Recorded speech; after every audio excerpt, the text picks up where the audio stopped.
A woman named Jane continued her testimony on direct in the trial of Sean Diddy Combs today.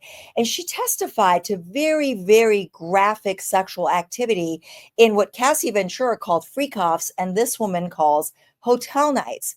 But despite these graphic details, is this something that is going to move this jury towards a guilty verdict? I'm criminal trial attorney Sara Azari, and here on Serving Justice, we look at what matters most in a criminal trial, the defense, of course.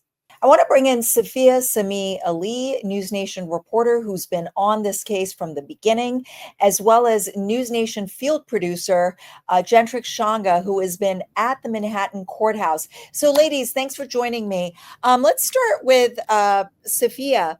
The prosecution is clearly trying to align Jane Doe's testimony with Cassie's from earlier in the trial.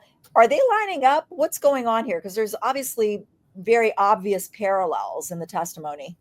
I mean, I would say it's like eerily similar in terms of what Jane describes as hotel nights and what Cassie Ventura described as freak-offs. Like very, very similar. We've got the patterns. We've got multiple partners. These events are involving multiple partners. They're involving male escorts. They're involving a high amount of drugs that are taken, different kinds of drugs. These are being recorded. The freak-offs were recorded. The hotel nights are also recorded. You've got, they go for days at a time. Cassie Ventura talked about how it would be days at a time, and sometimes she needed an IV to recover. Jane Doe talked about the same thing. She needed days to recover because it would go on and on and on. So yes, there's definitely a pattern. There's definitely similarities. The only thing differences for until now that I see is that there's no blackmail. We haven't heard about Jane Doe being blackmailed the way Cassie Ventura was with those recordings. And then also we don't know about physical abuse. Right. Ventura talked about being beaten and hit and abused. And that's very important. That's very important because when Jane Doe is testifying about, I feared that essentially my man would leave me and I wouldn't have my rent money, right? That fear is misplaced because there's one thing to fear losing your guy because you're not pleasing him the way he likes to be pleased. There's another thing where, you know, you're fearing violence. That's a huge difference right there. And you know what else I see as a common denominator in these two testimonies from a defense perspective? They were both in it for something that they didn't get. Cassie Ventura wanted a career. This woman was being supported. And that's also very important. And I think that unlike Cassie Ventura's testimony, which was handled with care, I think, and I would assume Nicole Westmoreland's going to get up to cross Jane Doe, and it's going to get brutal like it has been with some of the other women. Gentrix, you were there. As we hear Jane Doe's claims about these hotel nights or freak-offs, what is the mood inside the courtroom? Are the jurors reacting at all? What is the overall sense that you get? Yeah, absolutely. And before I answer that, I do kind of want to speak a little bit to the abuse that you guys are talking about, because the prosecution kind of alluded to something that Jane calls the worst day of my life in their opening statements, in which she talks about confronting Combs about seeing other women. This is what a lot of her testimony is about today, just being jealous that he was showing so much more attention, so much more what looked like more romantic and love and quality time with other women. And so they said in their opening statements that she confronted him about it. He got enraged and she got scared. She went to go run and hide in the bathroom. He kicked it open, ended up dragging her out, lifting her by her neck and, kicking her on the ground.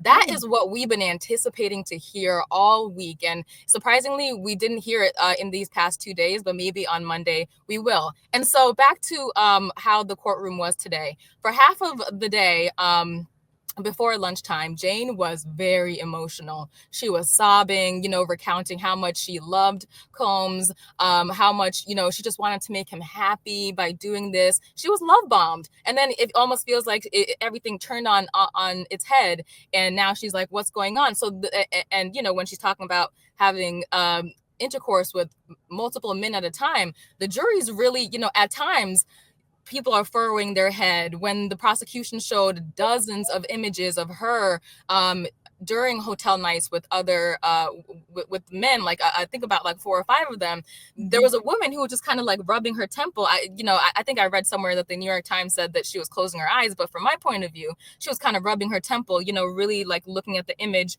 down at the monitor in front of her. There was a juror who was like really crossing her arms. There was a moment where we were all just kind of like, whoa. But then as we kept reading these messages on this in the second half of the day, people are kind of getting a bit antsy, kind of like, okay, we've been hearing kind of the same thing over and over again of this is what I want, but this is not what you're giving me, and you're being dismissive and all of this. So really it was kind of like it when you see her sobbing and just so sad for the love that she wanted and didn't get from Combs, you could see people really, it was a kind of a hushed tone in the courtroom. But then, as AUSA Comey continues to read message after message, we're like, all right, well, let's get to it. I think we kind of understand what you mean by now. I mean, it's more of the same. It's more of the same. And let me say this. Well, 2 things. Number one, I'm a criminal defense attorney, but as I always say, we are kind of a different breed among lawyers. We wear multiple hats. We also become somewhat,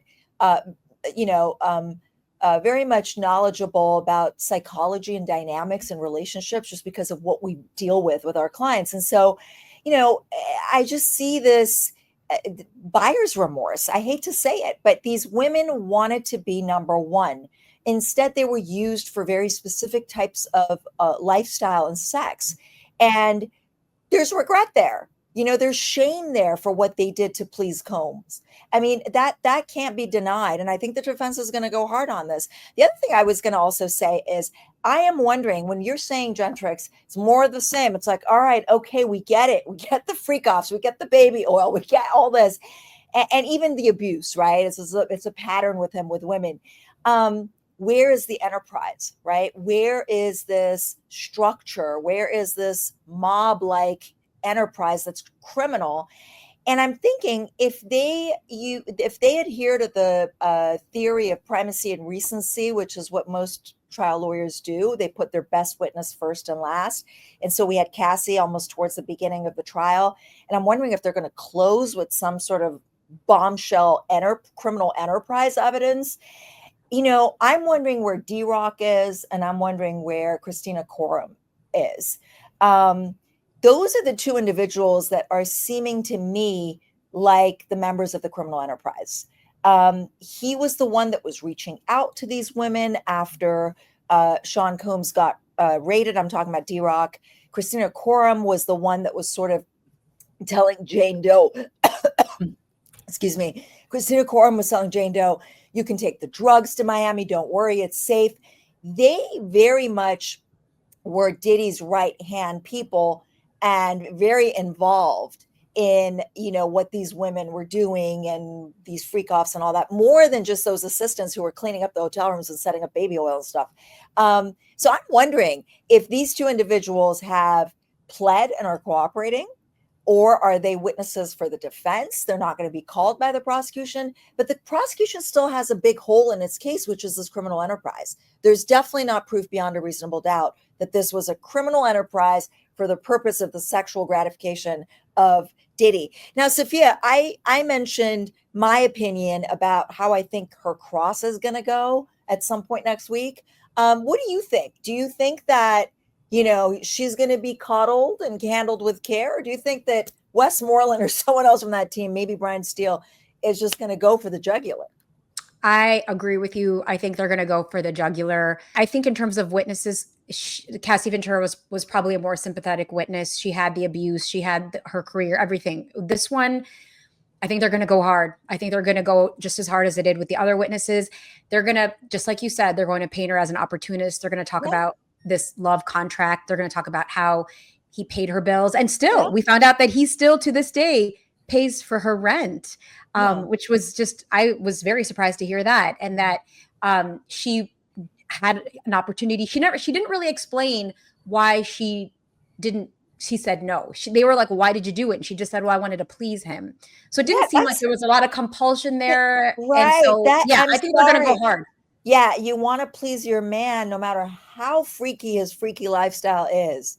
that's your choice. That's not coercion. It's the antithesis to coercion. And like I said the other day, I don't think Gentrix was with us, but when I was growing up, my mama taught me there is no such thing as a free lunch. You know, you're getting your rent paid. You're deeply in love with this guy. You want to please him. You want to do this freak off thing or hotel night thing so that you can at the end maybe cuddle with him. I mean, it sounds pathetic that any woman would do that, but there are women who do that. And now you're saying that you're coerced? Like, that just doesn't add up. I do have to add, though, Sarah, there's two things that I think go with her, is that she said that she was given a lot of drugs. She was not addicted to drugs before meeting Diddy. And that but didn't she say drugs to numb but didn't she say she chose to take the drugs because she hated what she had to do? Okay, again, that's her choice to numb herself.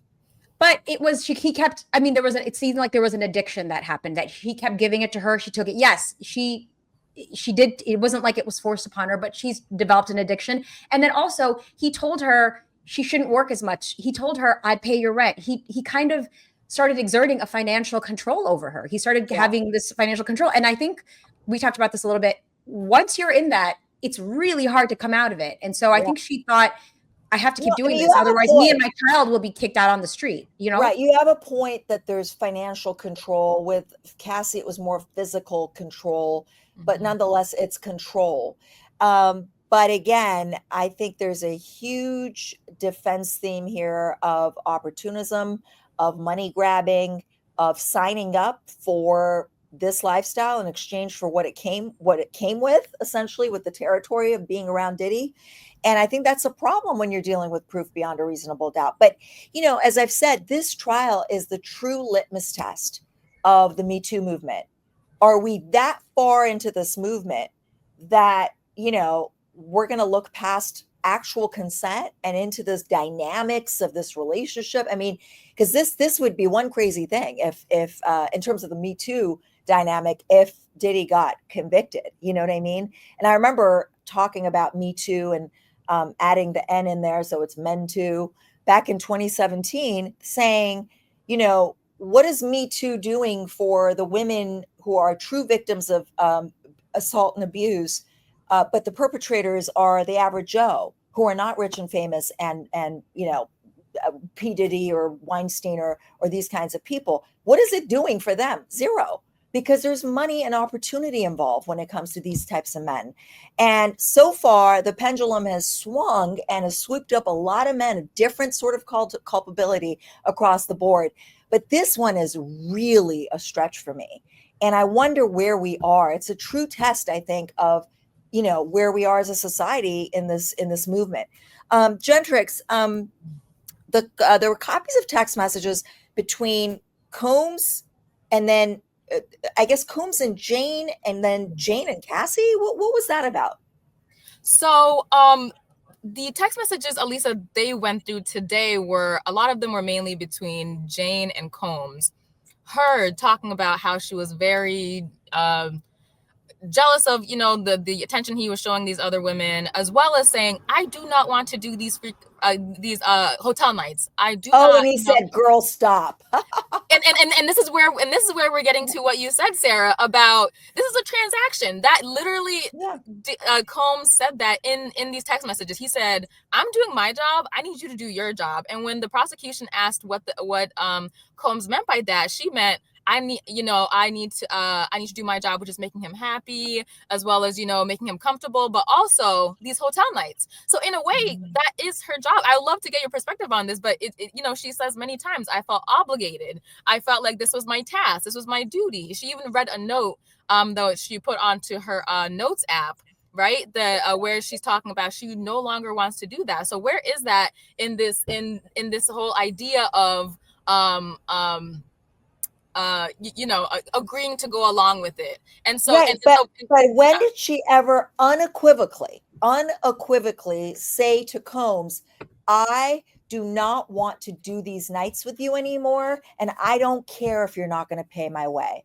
I don't see a text message like that. She didn't say that I don't want to do these and I don't care if you don't pay. She did say, I don't want to do these. I don't like, you know, this is not something I enjoy. And I think that, I know that it looks like it's transactional. However, I do think those text messages that show that she was jealous, that shows that she wanted a relationship, that shows that she wanted time and attention, show that this wasn't just like a transaction where I pay for your house and you put on these hotel nights for us. I think for her, there was emotion. She was attached to him. She was expecting a relationship. And so for her, I think she was trying to build a life with him. But you're describing what most women are like, right? Men are very basic, they're very transactional. They can be. Women, no matter how much they might think they can sign up for a transactional relationship, there's feelings of all kinds of layers of emotions and all kinds of things. And this is where I also think I really want to hear from the defense expert, the psychologist, the abuse expert for the defense. We heard from Don Hughes for the prosecution. It's very interesting to me because there's a lot of dynamics here, and I'm sure the judge is gonna limit that testimony because neither expert is actually. We call them blind experts, where they're testifying just theoretically about this kind of relationship and what coercive control means and all that. But it's not like they actually evaluated Combs or they evaluated Jane Doe or Cassie or whatever. But I'm still curious about what the defense expert is going to say to shed light on this very nuanced relationship. And because it matters. It matters to the idea of consent versus coercion and the idea of women who have one idea. Well, if I please him, maybe one day I'll be number one. You have that with Cassie too, by the way. Speaking of the alignment of the testimonies, there was jealousy. There was, well, how come Kim Porter gets to go to these New Year's Eve parties and I don't? Gina, oh my God, he's seeing Gina again. I mean, it's clear that like he has his baby mamas who he really respects. There's no freak offs there. I have a friend who's a friend with one of Diddy's baby mamas, and very respectful relationship. There's no hotel nights or anything. And then he's got this type of sort of girl on the side who needs something from him, a career, support, whatever it is. That I think I'm with Gentrix on this. That then it becomes a transactional thing. I'm doing this and this for you, and you're going to be my freak girl. Is it a crime? He also had her smuggle drugs, Sarah. She also said he had her smuggle drugs. Yes. Which I think that can go to RICO, but I think for her, she was probably more for the sex trafficking, but yes, yeah.